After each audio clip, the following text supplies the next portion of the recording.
So the question that many people are asking is, will the government of national unity last?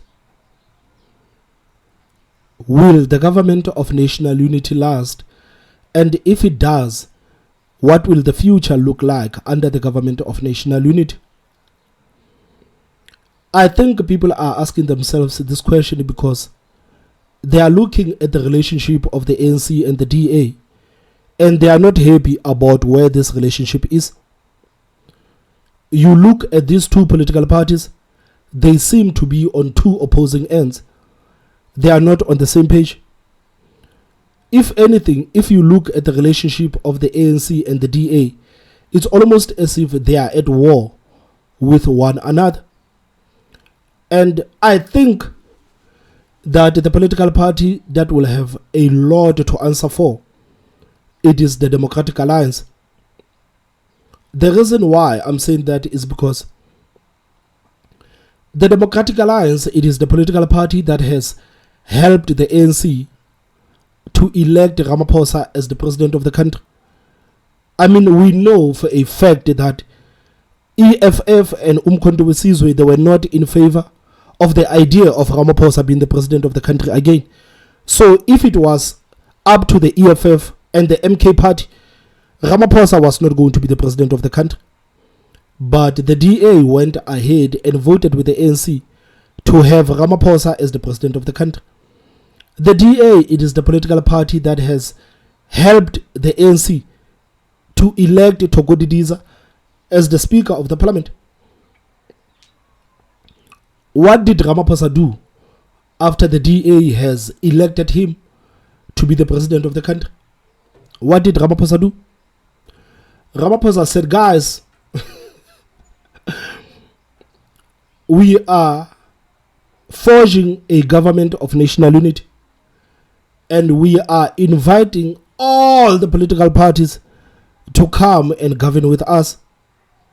The DA lost their marbles. I remember Helen Zille on Face the Nation with Clement Manyatela saying that the ANC does not have the right to invite other political parties into the GNU without the say-so of the DA and IFP. The ANC does not have the right to invite as many political parties as it wants. If they want these political parties to come into the GNU, they're going to have to consult with us and the IFP. The ANC said, no, Helen Zille, you don't know what the hell you are talking about. This clause that is on statement of intent is going to kick in after Ramaphosa has formed his government. So in the meantime, Ramaphosa invited as many political parties as he wished into the government of national unity. So the supporters of the DA, they could see that, okay, the reason why Ramaphosa is inviting as many political parties into the government of national unity is because Ramaphosa wants to dilute the power and the influence of the DA within the government of national unity. So he invited million political parties into the government of national unity so that he can undermine the power and the influence of the DA within the government of national unity. So that was the first stroke. The second one, it came to the ministers. We remember how the negotiations went between the ANC and the DA. These people literally fought for the ministerial positions. So Ramaphosa gave the DA the cramps and said, guys, take your 4 or 6 ministers and your deputy ministers, just be happy with that. We are giving you this much, just be happy with that. And Ramaphosa went ahead and created other ministerial positions. So the people inside the ANC that were supposed to lose their jobs because the ANC has lost the elections, they still found themselves in the government. Why? Because Ramaphosa created other ministerial positions. Ramaphosa broke other ministerial positions so that the comrades can still eat, and he came again with 1 million deputy ministers. So the ANC ministers, they were still eating, whether they are still the ministers or whether they are the deputy ministers. So if you look at the ministers, if you look at how many ministers does the ANC have, if you look at how many other political parties have in the government of national unity, you would swear that the ANC has lost the elections. So now the supporters of the DA, they are angry. Now they are angry. So no, the DA cannot stand for this. And the situation went to Johannesburg. The DA again, they came and voted with the ANC to have Panyaza Lesufi as the premier of the province. The DA voted again and said, yeah, we are in favor of Panyaza Lesufi being the premier of Gauteng. And what did Panyaza Lesufi do after the DA has voted in favor of him being the premier of Gauteng? He said, no, we are not going to govern Gauteng with the DA. We are not going to govern Gauteng with the DA. You remember how his people were speaking about the DA on national television? You would swear that the DA, it is the political party that didn't vote in favor of Panyaza Lesufi being the premier of the province. Everybody knew the deal between the ANC and the DA. It was 10 MECs.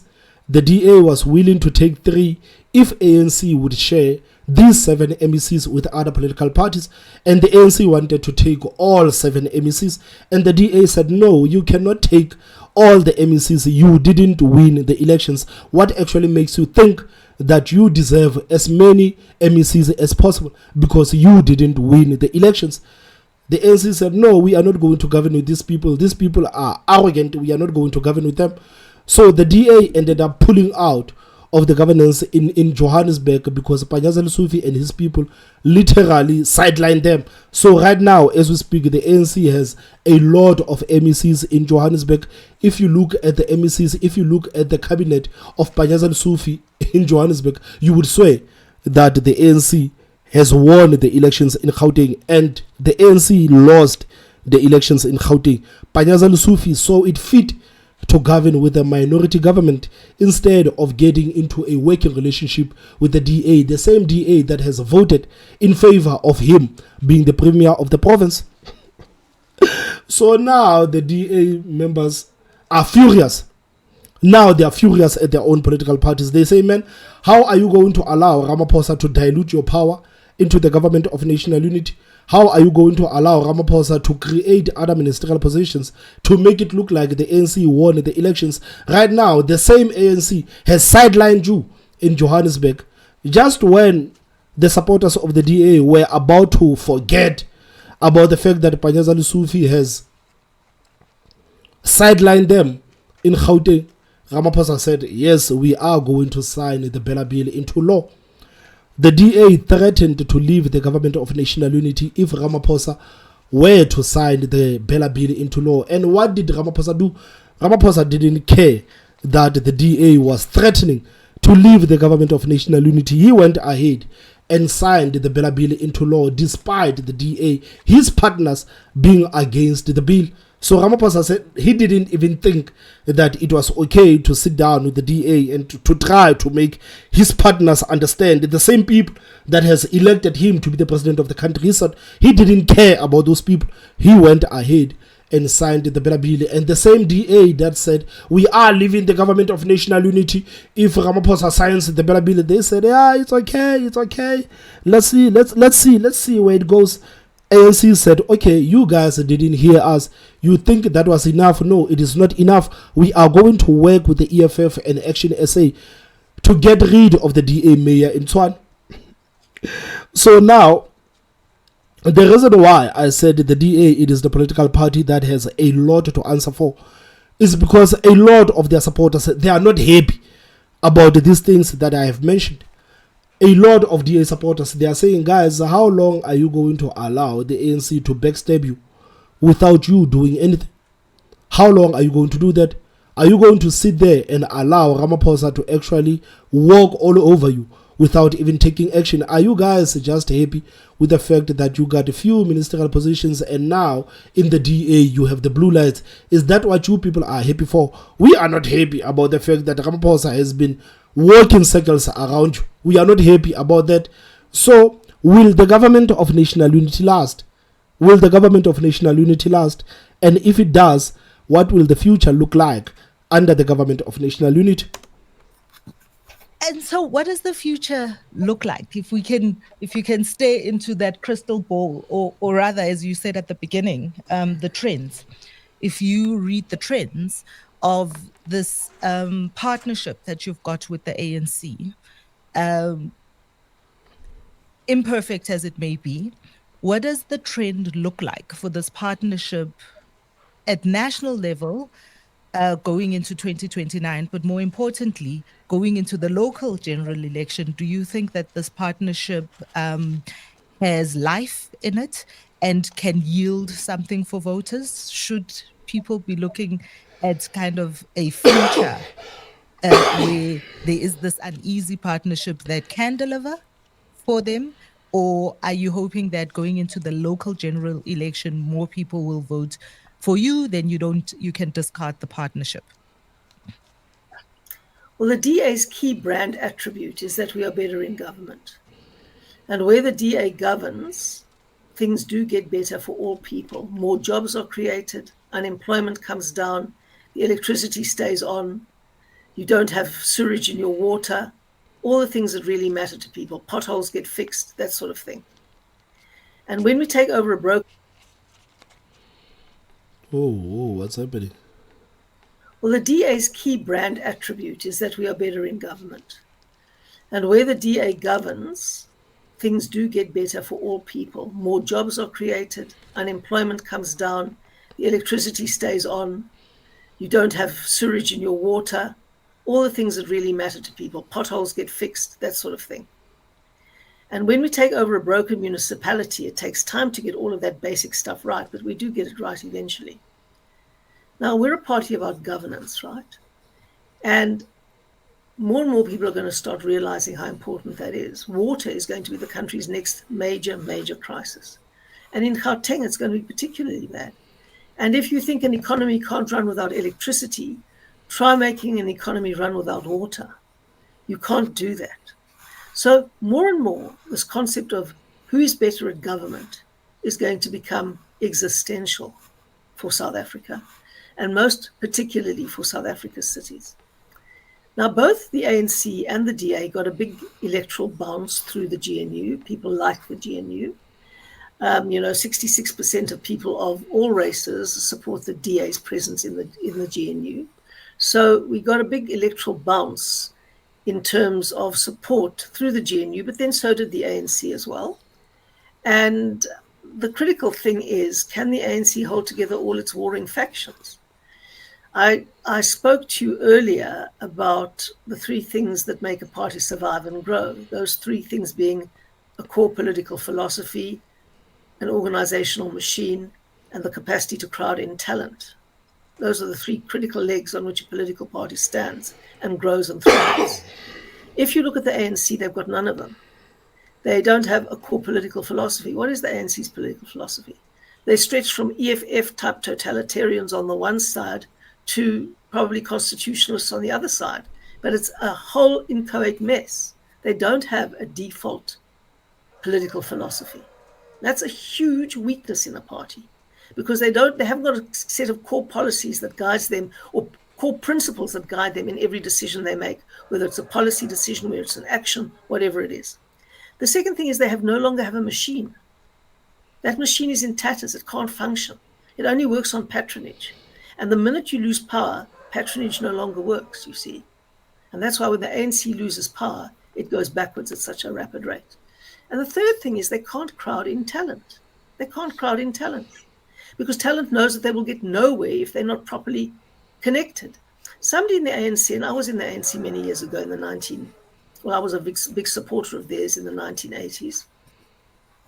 Somebody said to me, why is it that a person, let's say like Jordan Hill-Lewis or Chris Pappas, don't come to the ANC? I said, well, why would they? First of all, they know that their skill and capacity would never be recognized. They would have to be at least 60 before they got anywhere. And you don't have a meritocratic process of candidate selection. They would have to be 65 before they got anywhere. And they're the wrong color, they're the wrong gender. Their biology, their identity counts against them. Why would they? You've got to be in a party that recognizes merit, that recognizes talent, and that gets people like Liam Jacobs, like Siviwe Gwahube, like Soli Malatsi, all up to the top on the basis of their talent and skill and the amount of work they're prepared to do. So do you think more people are going to vote for the DA in the local general election? Well, people must make up their mind. Do they want the DA to be putting together governments in their municipalities, or do they want Lesotho to be? That's the choice. And guys, what do you think about the DA? Do you think that the DA is going to do well in the upcoming elections, municipal elections? What do you think about the DA? Do you think the DA is going to do well? I don't know, man. Honestly, I don't know. Because I feel like the DA,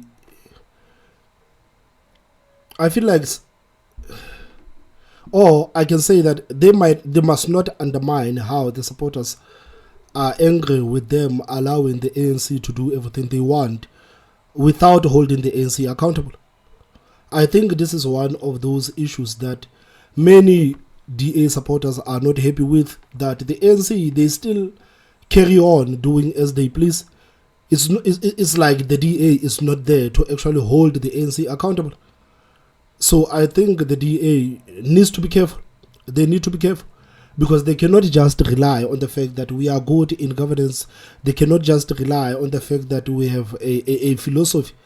They must also look at the fact that some of their supporters are not happy with the fact that they seem not to be holding the ANC accountable. The ANC seems to be governing the country alone. And I think this might come and actually hurt the party in the long run. Let's just talk quickly about some of the ministers in the government of national unity. I know that you can't speak on behalf of government, but from the DA point of view, which ministers do you think are already making headway? We're already 100 days into the GNU. If you've got any PR stories to tell, then this is the opportunity. And also, are there some letdowns here? Are there some things that that perhaps the voters for the DA might be disappointed in? Well, let me say that Home Affairs has been very, very pleasantly surprising. I thought it was a lost cause. Leon is incredibly smart and incredibly strategic. And it's also, fortunately, the portfolio which has the least codependencies. He doesn't depend on a whole lot of other departments to do things. Siviwe, in hers, sits there with the power to create frameworks and norms and standards, but no power over the provinces where the real decisions are taken in the practical sphere of education. So she has to live with a lot of codependencies, which is a very difficult thing to do. Ditto Soli Malatsi. But Leon has got this almost nice, discreetly defined and shaped portfolio in Home Affairs, and he's moving it. He's really moving it, and he's going to digitize it. It's going to take 5 years at least to digitize, probably longer. But he's got the backlog under control. He's going to finish the backlog before Christmas. And the queues are starting to move again. Things are starting to happen. The corruption is getting rooted out. So that's really great. And Home Affairs hits everybody's life in South Africa at some point or another. And then we've got Dion George. He's going around doing his thing all over the place. And, he's going to have a huge impact on the economy. He's already moving on the small harbors, which got totally bogged down under the ANC ministers. And just speaking for the Western Cape, if he, with the local authorities, can get those small harbors right along our coastline pumping, that's lots of new jobs that are going to be created. John Steenhuisen, as Minister of Agriculture, has been all over the world expanding our export markets and making sure that, we can actually export our stuff. The big blockage there, the big codependency, is the collapse of our ports. And so that's where Dean McPherson comes in. He's got to make sure that those ports are able to function properly and export our farmers' produce, which is world-class, but it shouldn't sit and rot in the harbours. So altogether, Dean's also doing a huge job in getting the construction mafia under control. So these things are incredibly important and all come together to create improved government over time. But it doesn't happen instantly. It really doesn't happen instantly.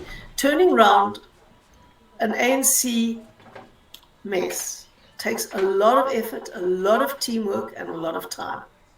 Helen, I need to understand also, and this is maybe going back quite a little bit, but who are your main interlocutors when it comes to putting together these deals, making sure that the coalitions hold?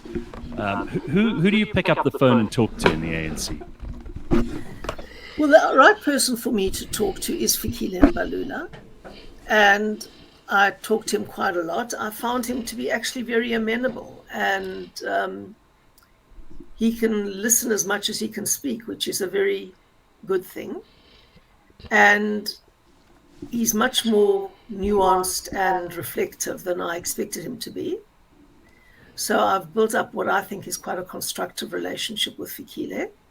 Then David Makura, well, we know each other since we were both premiers. He was premier of Gauteng, and I was premier of the Western Cape.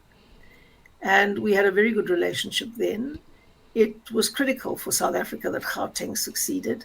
And I did my best to share as much as we could with Gauteng so that both Gauteng and the Western Cape could succeed, because it was very, very critical for South Africa. And I've always got on very well with David Makura. So we've got a good relationship. During the negotiations, I also came across Phoebe Potgieter in detail for the first time. And I must say I developed a very high regard for her. She's incredibly strategic and smart. And she's also just driven by her passion for South Africa and South Africa succeeding. So those are the main people that I dealt with, and they all sort of joined by the same commitment for South Africa's success. And then Congo Chris is not going to let you go unless you at least give us an answer, even if your answer is this is outside of your ambit. But Bella and the NHI, because these are things that your DA voters do not like, and yet it seems this is something that you're going to have to compromise on. Well, let me just say this. We will never rubber stamp Bella and the NHI, Congo Chris. That's never been the option. Let me just tell you what's on the front page of Die Burger today. My husband has just brought it in because he shows me when I get into trouble. I'm always on the front page of the newspaper. Where is this thing? No, it's there. Say, No. There. That's where it is. Lauren Flossie beat. No, that's not where it is. Sorry, I'm trying to find where it is. Hold on. Just read it, sir. It is that Skuren story. Okay, so it's the main headline. Skering van die government and national unity is nou wat? It says, Skering van RNE definitief moontlik. So that is a split in the government of national unity is possible. And the follow-up is DA is nie daar om gekoopteer te word nie. All right, so then the proof will be in the pudding. I mean, how much, this is such a difficult question. I don't expect you to answer it in a sentence, but how much give and take is there going on here? Because we were all... I mean, like the ANC, they seem to be taking. And the DA seems to be giving. So it's a very valid question. But how much give and take is there going on here? Because we were all, filled with hope and optimism and all of that stuff at the beginning of this situation with the government and national unity. We see some ministers cooperating nicely. We see certain things going in the direction that most people in this country, ANC or DA or anything else, would probably hope to see things. But what are the non-negotiables from your point of view? Like what could the ANC do that would be an absolute deal breaker? Well, if it started forcing people to close down their medical end. I can't say, I'm not leading the government. That's the worrying thing. I'm not leading the government, right? But again, many people actually thought the Bella Bill was the red line. The Bella Bill is also there. The Bella Bill, I remember the DA said, okay, this Bella Bill, this is one of the issues that we don't want to hear anything about the Bella Bill. If Ramaphosa dares sign, say, the Bella Bill into law, then we will have to reconsider our relationship with these people. So I think it is a valid question. What will it take before the DA actually says that, okay, now it's enough, we can no longer listen to these people anymore, we can no longer be partners with these people anymore? Because I think the DA also needs to be careful with the impression that they are giving the people. I think one of the reasons is that people are looking at the DA and they were expecting the DA to be this political party that is gonna take the ANC and put them into line. But right now, with the fact that the ANC is doing everything they please, people are saying, okay, it seems like the DA is rubber stamping everything that the ANC is doing. So they need to be very careful about this impression that people are getting. They need to be very careful about this impression that people are getting. The impression that the ANC can do whatever they want to do. The DA will not leave. This is the impression that people are getting, and I think this is one of the things that the DA, honestly, they need to be very careful of. They really need to be careful of this one. It's good probably that I'm not leading the government, but why are you laughing? Because you said that's the worrying thing. Well, you see, the worrying thing is that I can't talk on the government, right? Yeah. I can't talk on the government if I'm not in the government. Gotcha. And so every time I start talking in the government, I'm out of my lane, and I shouldn't do that. That's the worrying thing. Speaking of your lane, another criticism that's always leveled at you, which, when is it time for Helen to give it up? Because obviously you have performed an absolutely pivotal role inside of the DA for a very, very long time. They regard you very highly, which is why you end up having to make the call on so many important things. You're obviously also behind the scenes in a lot of ways, kind of helping people along because you've got the experience of government in the Western Cape and opposition politics for however many years. But when have you had enough? Because I know I've read your books. I know that you're as tough as nails. But when are you going to eventually say, you know what, actually I'm done with this nonsense? Shut down your Twitter account and go and enjoy your life. Well, I won't shut down my Twitter account. I'll become much more loquacious when I'm not in this position, I can assure you. Oh, that's going to set everybody's hair is going to catch fire if you say that.